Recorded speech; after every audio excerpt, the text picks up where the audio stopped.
المشاهدون الأفاضل، أسعد الله أوقاتكم أينما كنتم بكل خير. أحييكم وأقدم لحضراتكم نشرة الأخبار من الفضائية الإريترية والمستهل بالعناوين. استعدادات للتشجير في مندفرة وعالدقيح. تواصل دعم المحتاجين في الإقليم الأوسط.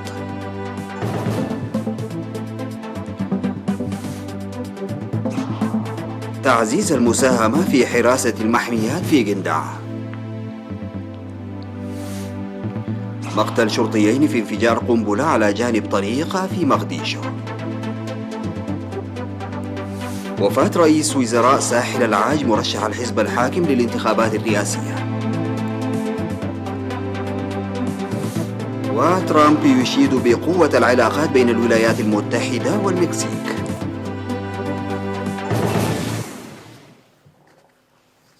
السلام عليكم ورحمة الله. تجري الاستعدادات واسعة للتشجير في موسم الخريف بمديريتي عالدقيح ومندفرة بالإقليم الجنوبي، وقد جهز مشتل مديرية مندفرة أكثر من 180 ألف شتلة لمختلف أنواع الأشجار لغرسها بالمؤسسات والأفراد. أوضح خبير التشجير وحماية الحياة البرية في المديرية سيد والدو قبر قرقيس إن الأنواع الاثني عشر من شتول الأشجار المعدة تتناسب ومناخ وتربة المنطقة، مشيرا إلى أن التشجير السنوي الذي كان يجري بالعمل الصيفي الطلابي لا يمكن تنفيذه هذه السنة بسبب وباء كورونا، لذلك سيتم تنفيذه عبر النفير الشعبي. وذكر المشجر النموذجي سيد أمانييل أبرهة غرس نحو 7000 شجرة من الشتول التي حصل عليها من المشتل، وقد نمت جيدا نتيجة الرعاية التي يوليها. من جانبه أوضح مدير مديرية مندفرة سيد هزقياس وهبة أن التشجير سيجري في المراعي والأراضي الجدباء، ويشمل العمل أيضا العناية بالشتول المغروسة العام الماضي. من جهة أخرى تنفذ أنشطة نفير في المنحدرات الشرقية لمديرية عالدقيح لمكافحة انجراف التربة والحفاظ على المياه، وشمل العمل الجاري من 15 من يونيو في ضواحي إيغلا وسافيرا وكاريبوسا ودمحينا ومسغولوزولا وغربنابا وسيبراسو وغوداغود، شامل المدرجات والحواجز المائية وحفر الحفر للتشجير.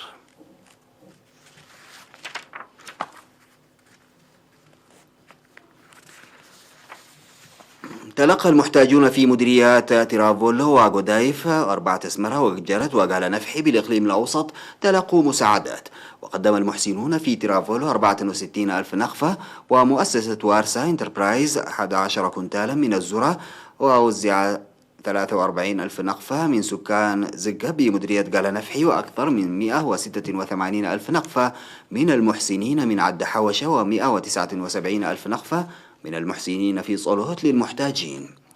وقدمت أسرة ولد سلاسي دبساي من 4 أسمرة 5000 نقفة، والسيد يماني ولد ميكائيل مع زوجته 80 ألف نقفة، والسيدة الماز رأيا نصف كيلو من الشيرو. وفي مديرية قدايف قدمت مخابز ميرون ومسعود وأبرهت 5000 نقفة كل منها، وجمعية كنيسة أبوني تاتيوس 2000 نقفة، ومطعم ورقو 2000 نقفة، ومواطنين 3000 نقفة قد قدمت للمحتاجين. وقدم محسنان في قجرة 5000 نقفة. في غضون ذلك وزع مبلغ 269 ألف نقفة من عمال شركة ساوى لبناء المنازل والتنمية لعمال الشركة المحتاجين، وتقديم 3000 نقفة لكل من 17 أسرة شهيد. من جهة أخرى قدمت جمعية الواعقين الذهنيا فرع الإقليم الأوسط الغذاء ومواد النظافة ل 429 طالبا من أعضائها، وكانت الجمعية قد قدمت الدعم لحوالي 668 من أعضائها المحتاجين على مستوى البلاد.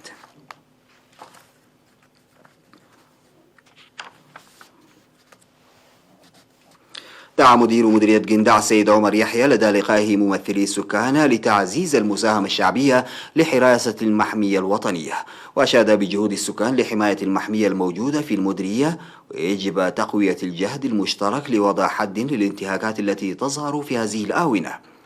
وطلب السكان متابعة الرعاة العابرين بوسط المحمية ومراقبة النار التي يشعلها مربو النحل، وتوفير الطاقة البديلة لمكافحة قطع الأشجار.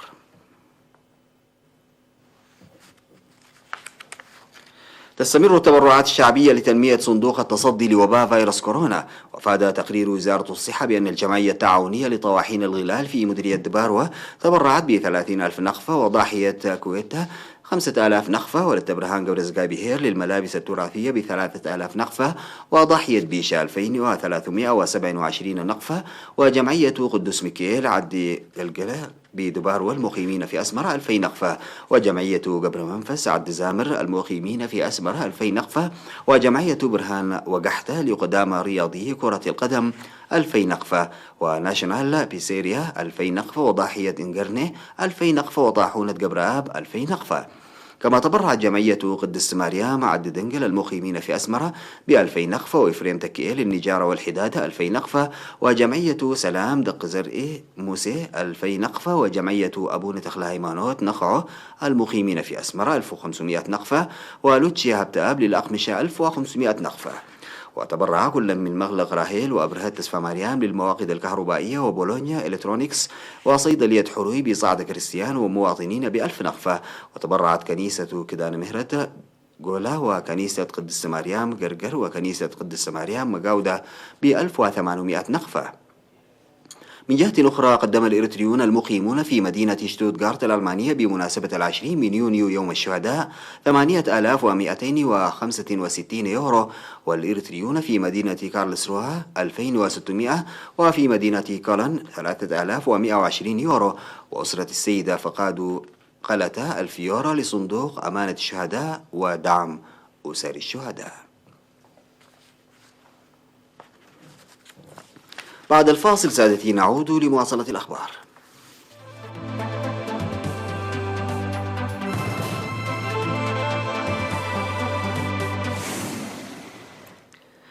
قال شهود إن الشرطيين قتلا وأصيب مدنيان بجروح في انفجار قنبلة في مقديشو. وأضاف الشهود أن الشرطة طوقت المنطقة لكنهم تمكنوا من رؤية عربة وقد لحقت بها أضرار بفعل التفجير. ولم ترد الشرطة على الفور على طلبات للتعليق على التفجير الذي وقع في حي هودان.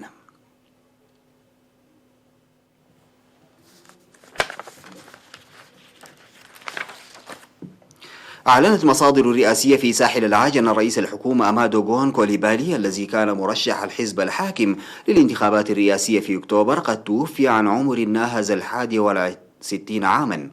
وكان كوليبالي عاد إلى الدولة الواقعة بغربي إفريقيا الأسبوع الماضي بعد غياب شهرين في فرنسا لتلقي العلاج جراء إصابته بمشكلات في القلب. ومن المتوقع أن تؤدي وفاة كوليبالي إلى سباق من أجل الفوز بترشيح الحزب الحاكم لانتخابات الرئاسة بدلا منه، وليس هناك مرشح بارز لخلافته في انتخابات ينظر إليها بشكل واسع على أنها اختبار للاستقرار في أكبر بلد منتج للكاكاو في العالم. وتولى وزير الدفاع حامد باكايوكو مهام رئيس الوزراء بالإنابة أثناء غياب جون كوليبالي في فرنسا لمدة شهرين لإجراء الفحوص والراحة.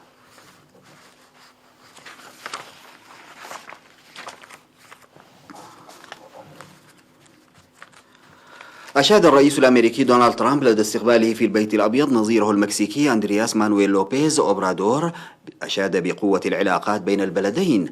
وقال ترامب الذي كان أحد أبرز وعوده الانتخابية في 2016 بناء جدار حدودي مع المكسيك لوقف الهجرة غير الشرعية من الجارة الجنوبية إن العلاقة بين الولايات المتحدة والمكسيك لم تكن يوما جيدة بقدر ما هي الآن. وخاطب الرئيس الأمريكي نظيره المكسيكي الذي وصل إلى السلطة في 2018 بالقول إن كل منا انتخب بناء على وعد بمحاربة الفساد وإعادة السلطة للشعب وإعلاء مصالح البلاد على حد تعبيره. من جهته اتسمت تصريحات الرئيس المكسيكي بنبرة تصالحية تجاه نظيره الأمريكي. وهذه أول زيارة للرئيس المكسيكي إلى الخارج منذ وصوله إلى السلطة قبل 18 شهرا، وهي تأتي بمناسبة الاحتفال بدخول الاتفاقية الجديدة للتبادل الحر في أمريكا الشمالية حيز التنفيذ.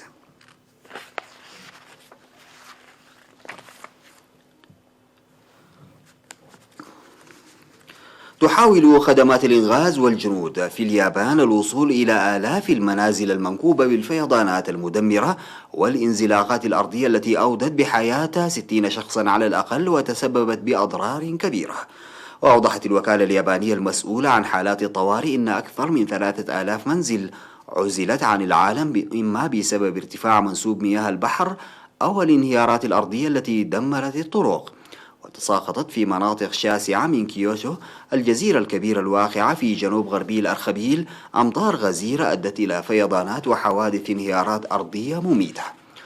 وأصدر الثاني أعلى مستوى من تدابير الإجلاء لأكثر من 450 ألف شخص، ومع ذلك هذه الأوامر ليست ملزمة بموجب القانون الياباني.